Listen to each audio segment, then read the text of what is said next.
एक नौजवान किसी लंबे सफर से सफर करता हुआ जब नदी के किनारे पर पहुंचा तो थकन की वजह से वहीं पर ही बैठ गया। उसे बहुत ज्यादा भूख भी लगी थी कि तभी अचानक उसे नदी में एक मोटा ताजा सेब तैरता हुआ आता दिखाई दिया। नौजवान ने फौरन वो सेब निकाला और सोचे समझे बगैर ही उसे खा लिया। फिर जब उसे याद आया कि यह सेब तो मेरा नहीं था बल्कि किसी और का था, मैं तो इसके मालिक की इजाजत के बगैर ही इसे खा गया। अगर कल कयामत के दिन अल्लाह पाक ने मुझसे इस सेब का हिसाब लिया तो फिर कहाँ जाऊंगा। फिर वो खुदा के खौफ से उस नदी का किनारा लेकर सेब के मालिक की तलाश में चलने लगा। चलते चलते वो एक बाग के करीब आ पहुंचा जिसकी शाखें उस नदी के ऊपर झुकी हुई थीं। नौजवान समझ गया वो सेब उसी बाग का था। फिर बाग के मालिक के पास आया जो एक अक्लमंद और नेक बुजुर्ग था। नौजवान उसके कदमों में गिर पड़ा और रोकर माफी मांगने लगा। बाबा जी, मुझसे बहुत बड़ा गुनाह हो गया। मैंने आपकी इजाजत के बगैर आपके बाग का एक सेब जो नदी के बहाव में तैरता आ रहा था, मैंने वो सेब खा लिया। खुदा के लिए मेहरबानी करके मुझे दुनिया में ही माफ कर दें ताकि मैं आखिरत की आग से बच सकूं, चाहे तो इसकी कीमत ले ले। बुजुर्ग ने नौजवान की आंखों में इतना खौफे खुदा देखा कि वो सिर्फ एक सेब खा लेने पर इस कदर रो रहा है। उन्होंने उसका इम्तिहान लेने का सोचा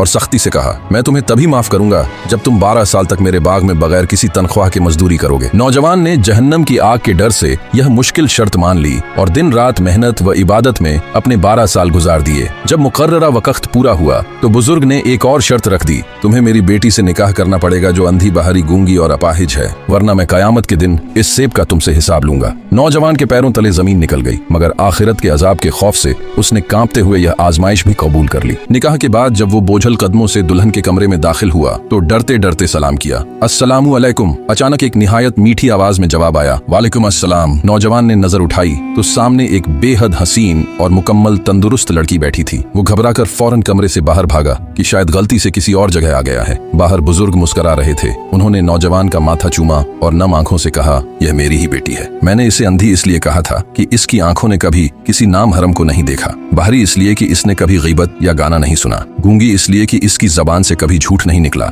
और अपाहिज इसलिए कहा था क्योंकि इसके कदम मेरी इजाजत के बगैर कभी दहलीज से बाहर नहीं निकले। मैं बरसों से अपनी इस पाक दामन बेटी के लिए तुम जैसे ही मुत्तकी इंसान की तलाश में था। तुम इस इम्तिहान में कामयाब हो गए। तारीख गवाह है कि यह परहेजगार नौजवान हजरत साबित बिन ज़ुका रजी अल्लाहु अन्हु थे और इस पाकीज़ा जोड़े के यहाँ जिस बेटे ने जन्म लिया दुनिया आज उसे इमाम आजम अबू हनीफा रहमतुल्लाह अलैह के नाम से जानती है।